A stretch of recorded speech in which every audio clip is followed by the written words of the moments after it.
Dear students, आज हम applied physics अनुप्रयुक्त भौतिकी विषय में जो हमारे प्रैक्टिकल की सीरीज है उसी में आज एक प्रैक्टिकल और अपन देख रहे हैं।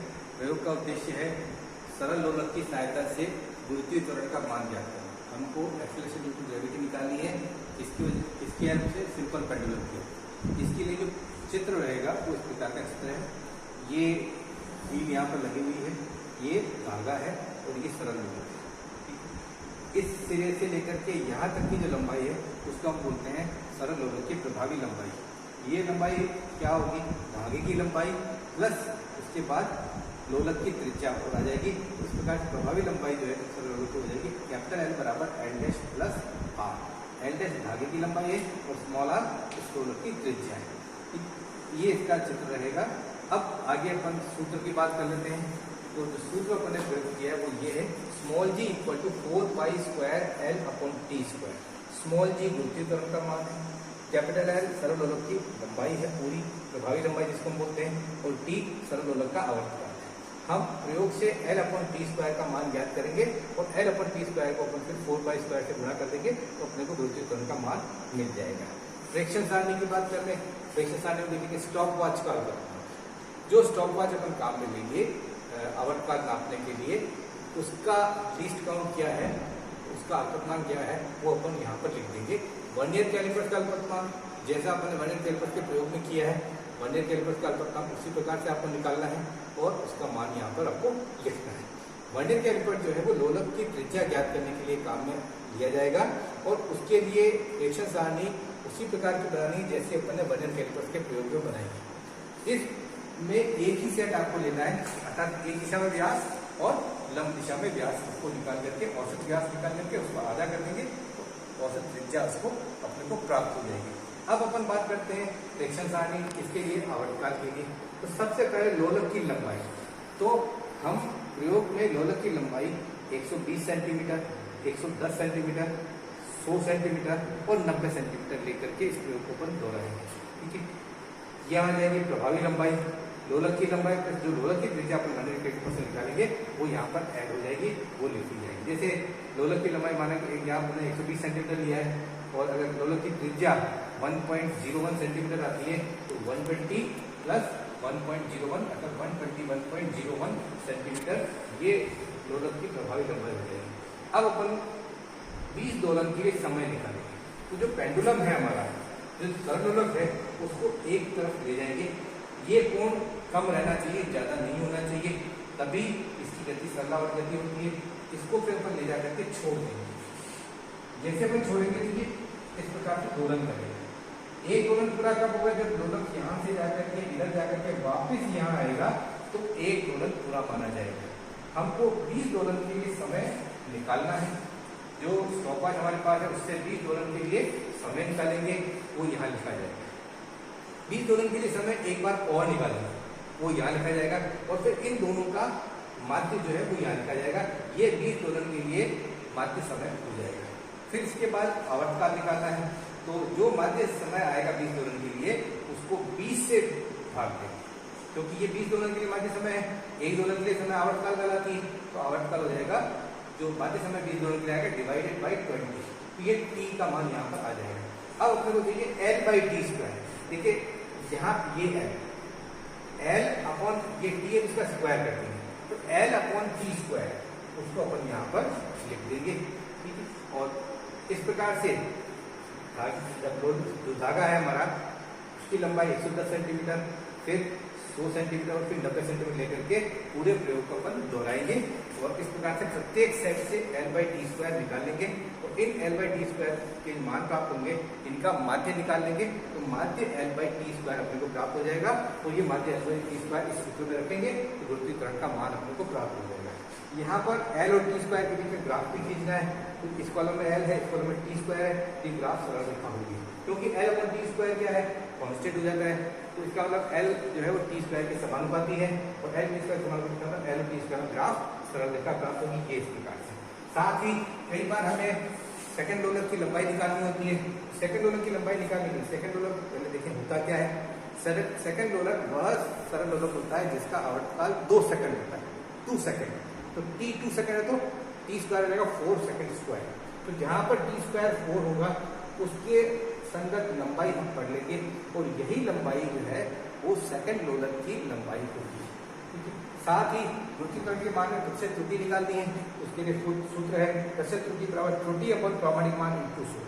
त्रुटि जो प्रायोगिक मान हमें प्राप्त हुआ है वह, और जो प्रामाणिक मान है जो स्टैंडर्ड वैल्यू जैसा कि हम जानते हैं 981 सेंटीमीटर पर सेकंड स्क्वायर का प्रामाणिक मान है, तो यहाँ पर त्रुटि आ जाएगी, प्रामाणिक मान अगेन 981 सेंटीमीटर पर सेकंड स्क्वायर आ जाएगा और फिर फैक्टर को 100 से मल्टीप्लाई कर देंगे प्रतिशत त्रुटि अपने को प्राप्त होगी। इस प्रकार से अपने सरल लोलक के प्रयोग के संबंध में यहाँ पर काफ़ी चीज़ें समझी है। अब अपन एपरेटस के सेट पर चलते हैं, वहाँ हमारे जो प्रयोगशाला सहायक है नारायण जी वो आपको आगे की जानकारी इस संबंध में देंगे।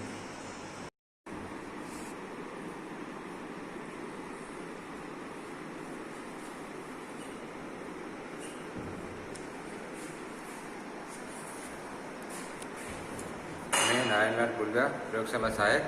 आज जो अपन प्रैक्टिस करने जा रहे हैं उसका उद्देश्य है सरल लोलक की सहायता से त्वरित त्वरण का मान ज्ञात करना है। तो आइए देखते हैं। ये सरल लोलक है, इसको धागे की सहायता से दीवार में जो एक कील लगी हुई है, ये कील उस पर बांधा है। बांधते समय ये सावधानी बरतनी है कि धागा है जो कील के मुख पर होना चाहिए, टॉप पे होना चाहिए, ताकि अपना जो नोब है वो दोलन करते समय दीवार के टच नहीं करे। ठीक है। और उसी इसमें एक स्टॉप वॉच काम में लेते हैं। स्टॉप वॉच को ऑन करने का स्विच ये है, इसी को वापस ऑफ करना हो तो ये, और इसको वापस शून्य स्थिति में लाना हो तो ये शून्य स्थिति में आ जाएगी। इसका साथ ही अल्पतमांक देखते हैं। ये जो 5 सेकंड दिया हुआ है वो 10 भागों में बटा हुआ है, तो इसका अल्पतमांक कितना हो जाएगा 0.5 सेकंड। ठीक है। और इसमें अपने को सरल लोलक की त्रिज्या ज्ञात करने की आवश्यकता पड़ेगी। तो ये जो आपने पहले प्रैक्टिकल किया हुआ है वर्नियर कैलिपर्स का ये रहा, उसकी सहायता से अपन इसकी त्रिज्या निकालेंगे। आइए चलते अपन प्रेक्षण लेते हैं। इसमें सावधानी यही बरतनी है कि ये जो सरल लोलक है दोलन करते वक्त दीवार के टच नहीं होना चाहिए। और अभी आपने देखा ही था एक सरल लोलक एक दोलन पूरा कब होगा, जब ये वापस अपनी स्थिति में आएगा तब जाके ये एक दोलन पूरा होगा। अब देखिए हम इसके लिए 20 दोलन का समय निकालेंगे। तो इसके लिए देखिए घड़ी स्टार्ट कर रहा हूँ मैं अब यहाँ से। हाँ, 1 2 3 4 5 6 7 8 9 10 11 12 13 14 15 16 17 18 19 ये 20। अब 20 दोलन के लिए समय हमारे पास प्राप्त हुआ है 45 सेकंड, है ना। 45 सेकंड अपने को ये मान प्राप्त हुआ है। तो अब अपन जो 20 दोलन के लिए समय निकाला था लंबाई की 120 सेंटीमीटर लंबाई लेकर के, तो एल डैश बराबर तो 120 सेंटीमीटर लिखा जाएगा, त्रिज्या इसमें जोड़ेंगे। फिर 20 दोलन के लिए समय अपन निकाला, जैसे 45 सेकंड आया था तो यहाँ लिखेंगे। दूसरी बार फिर 120 सेंटीमीटर के लिए ही अपन 20 दोलन के लिए समय निकालेंगे, वो यहाँ लिखा जाएगा। इन दोनों का माध्य जो है वो माध्य वाले कॉलम में लिखा जाएगा। फिर 1 दोलन के लिए समय निकालेंगे। 1 दोलन के समय कैसे निकाला जाएगा, ये जो माध्य दोलन आएगा, माध्य समय आएगा 20 दोलन के लिए, उसमें 20 का भाग दे देंगे तो 1 दोलन के समय आ जाएगा t, और फिर इसका t का t स्क्वायर निकाल लेंगे। फिर अगले कॉलम में l/t स्क्वायर, तो अपन l देखिए इधर, ये l वाला कॉलम है और ये इधर t स्क्वायर वाला कॉलम है, तो l/t स्क्वायर अपन निकाल लेंगे। फिर माध्य l/t स्क्वायर निकालेंगे और फिर g बराबर 4 स्क्वायर l/t स्क्वायर निकालेंगे। यहाँ पर ये देखें कि अपने को अपन 120 सेंटीमीटर के लिए 20 दोलन का समय निकाला था। अब इसको सेट करेंगे वापस, इसकी धागे की लंबाई कम करते हुए 110 सेंटीमीटर पर रखेंगे इसको इस प्रकार से। ठीक है। तो इसके लिए 110 सेंटीमीटर के लिए फिर अपन वापस से वही प्रक्रिया दोहराते हुए 20 दोलन के समय निकालेंगे। ठीक इसी प्रकार से 100 सेंटीमीटर और 90 सेंटीमीटर के लिए भी अपन प्रेक्षण सेट लेंगे। तो इस प्रेक्षण सारणी में 120 सेंटीमीटर, 110 सेंटीमीटर, 100 सेंटीमीटर और 90 सेंटीमीटर, इन चारों के लिए अपन 20 दोलन का समय निकालते हुए और 1 दोलन का समय निकालेंगे और इस प्रकार से इस प्रैक्टिकल को अपन पूरा करेंगे। साथ में एल और टी स्क्वायर में ग्राफ खींचना है। एल वाला कॉलम है अपने पास और टी स्क्वायर वाला भी कॉलम भी है, तो दोनों में ग्राफ खींच लेंगे, वह ग्राफ सरल रेखा आएगी।